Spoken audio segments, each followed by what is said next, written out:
یہاں مفسرین نے ایک بات لکھی ہے اس آیت کے تحت کہ فرمایا جو زمین پہ چلنے والا ہے اس کا رزق اللہ کے ذمے.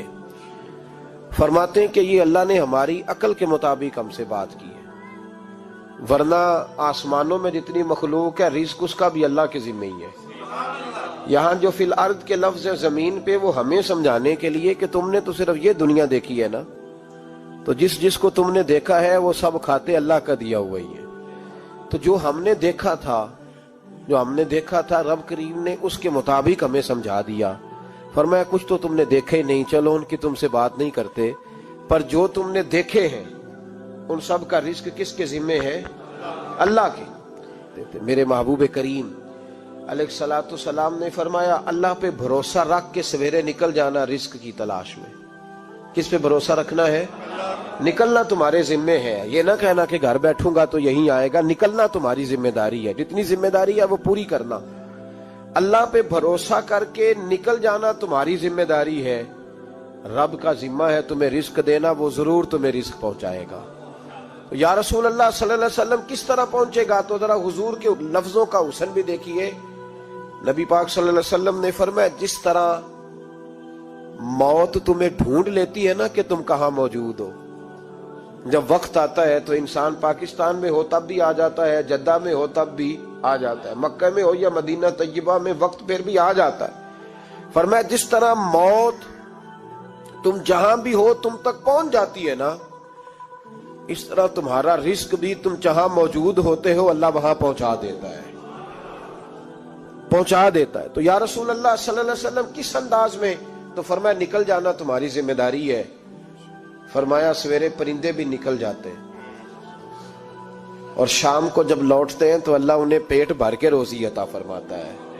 حالانکہ ان کو نہیں پتا ہوتا ہمارا کارخانہ کہاں ہے، ہم نے کہاں جا کے مزدوری کرنی ہے. ان کو نہیں پتا ہوتا کہ ہمارا دفتر کہاں ہے، ہم نے کس آفس میں بیٹھنا ہے.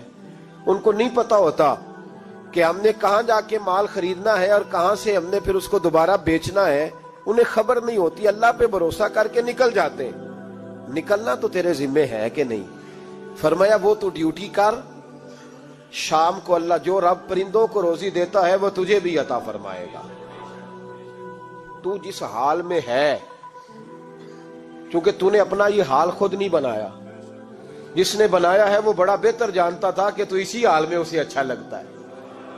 تو اسے اسی حال میں، ایک بزرگ تھے تو ان کی طبیعت بڑی علیل ہو گئی، بیمار ہو گئے، تو اللہ نے آزمائش دی تو کیڑے پڑ گئے وجود میں. ایک کیڑا یہاں سے کھا رہا تھا، اللہ والے بڑے راضی رہتے ہیں اس کی رضا پہ. تو کیڑا یہاں کھا رہا تھا تو نیچے گر گیا، تو بابا جی نے اٹھا کے پھر وہاں رکھ لیا. کہنے لگے جب اس نے تیری ڈیوٹی مجھے کھانے کی لگائی ہے تو میں اس بات پہ راضی ہوں، تو نیچے کیوں گرتا ہے؟ بس ٹھیک ہے کھا، جب اس نے تجھے ڈیوٹی جو تیری لگائی ہے. سالبہ بن عبد الرحمن ایک صحابی تھے، سالبہ غالباً نبی پاک صلی اللہ علیہ وسلم کی خدمت میں آئے. کہنے لگے یا رسول اللہ صلی اللہ علیہ وسلم غربت بڑی ہے، میرے لیے دعا کریں اللہ زیادہ مال دے. تو محبوب صلی اللہ علیہ وسلم نے فرمایا تو جس حال میں اچھا ہے وہ تیرے لیے بہتر ہے، جس میں تو ہے وہی حال تیرے لیے. مشکل ہے نا یہ جواب سننا. یا رسول اللہ صلی اللہ علیہ وسلم دعا کر دے. تو محبوب نے کیا فرمایا؟ فرمایا تو جس حال میں ہے نا وہ حال تیرے لیے بہتر ہے، اسی میں رہ. کہ نہیں حضور دعا کریں. فرمایا سالبہ تو باز آ جا. حضور دعا کریں. فرمایا تو باز آ جا. 2-3 دفعہ کا ضد کی. محبوب نے فرمایا جا پھر اللہ تجھے زیادہ پیسے دے گا. چند بکریاں خریدی، اتنی برکت ہوئی کہ بکریوں کے ریوڑ بن گئے. پھر کچھ بکریاں بیچ کے گائے خرید لی، ان کے بھی ریوڑ ہو گئے. پھر کچھ اونٹنیاں لے لی، ریوڑ ہی ریوڑ. پہلے 5 وقت مسجد میں آتے تھے، اب فجر اور عشاء رہ گئی. پھر مال زیادہ ہوا تو مدینے شہر میں کوئی جگہ ہی نہیں، مدینے سے باہر حویلی خریدی، پھر جمعہ ہی رہ گیا. جمعے کے جمعے آتے. زکوٰۃ کا حکم آیا.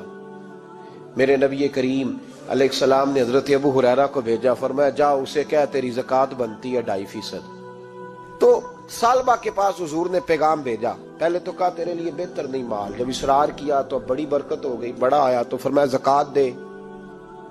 2.5% زکوٰۃ ہے. جب سوچا کہ 5 اونٹوں پہ ایک بکری جائے گی اور بڑا سارا مجھے دینا پڑے گا. اب جب غور کیا تو یہ تو نہ کہا کہ میں نہیں دیتا، حضرت ابو ہریرہ سے کہنے لگے نبی کریم علیہ السلام کی خدمت میں عرض کرنا کہ میں خود آؤں گا۔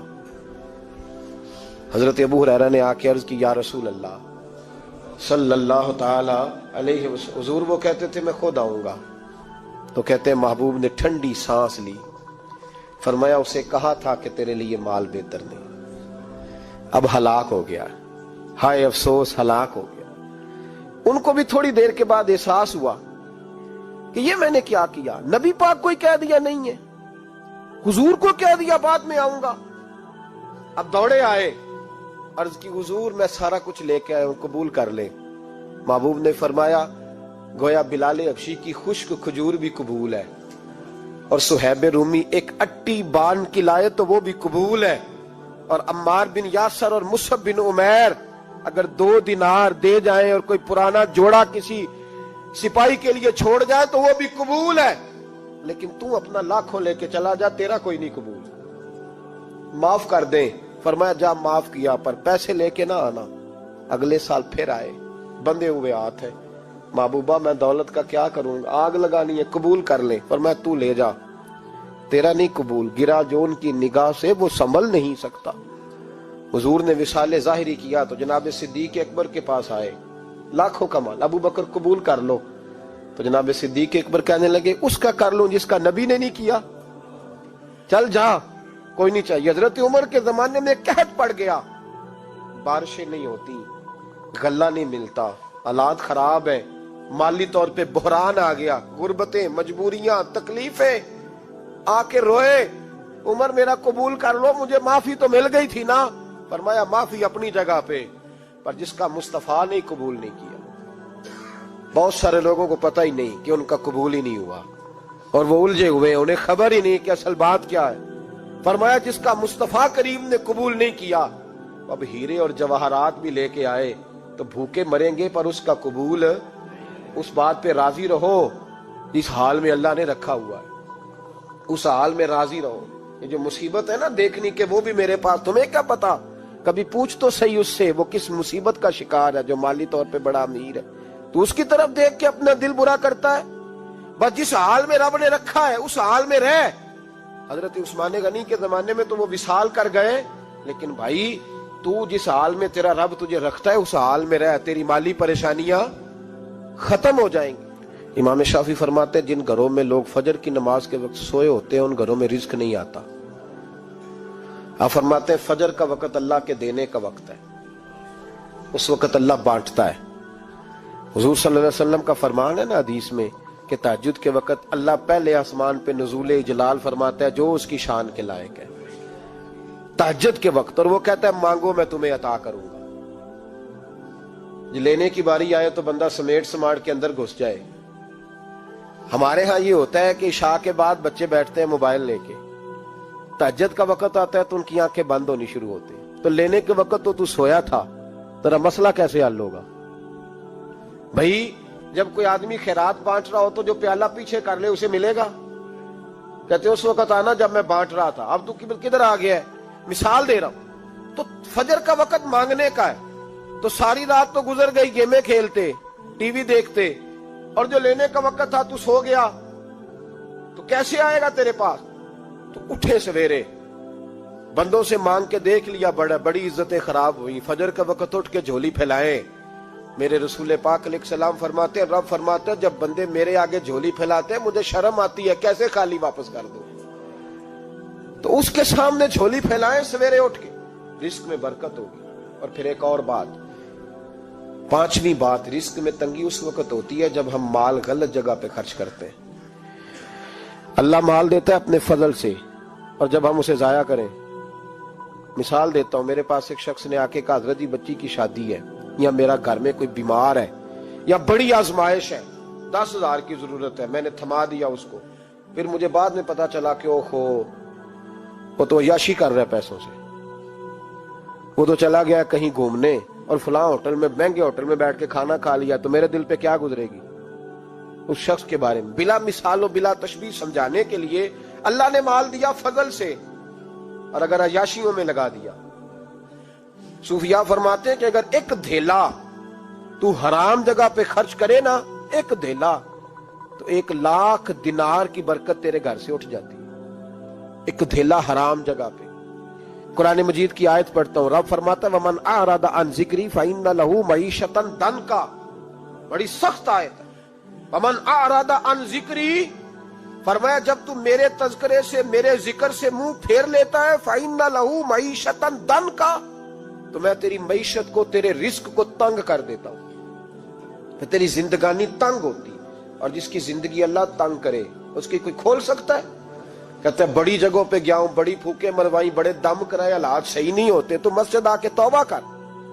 وہ کہہ رہا فَإِنَّ لَهُ مَعِيشَةً ضَنْكًا، اعلان ہے قرآن پاک کا کہ جب تو میرے ذکر سے منہ پھیرے گا، روٹی میری کھائے اور پیسے لے کے عیاشی کرے، مسجد آئی نہ۔ حکم تو یہ ہے کہ جتنی جتنی نعمت بڑھتی جائے سجدے بڑھنے چاہیے، لیکن ہم لوگ سجدے کم کرتے جاتے ہیں، فرض نماز بھی نہیں پڑھتے، پھر رزق تنگ ہوتا ہے، پھر اللہ کے عدل کا نظام چلتا ہے، پھر خرابی ہوتی۔ اس لیے یاد رکھیں قرآن مجید نے حکم دے دیا کہ اگر چاہتے ہو کہ رزق میں برکت ہو تو پھر رزق دینے والے کے آگے جھک جاؤ، پھر رزق دینے والے کے آگے جھکو۔ تو مالی پریشانی کا بہت بڑا سبب یہ ہے کہ ہم مسجد کی طرف نہیں آتے، دین کی طرف نہیں آتے، پیسہ ناجائز جگہ پہ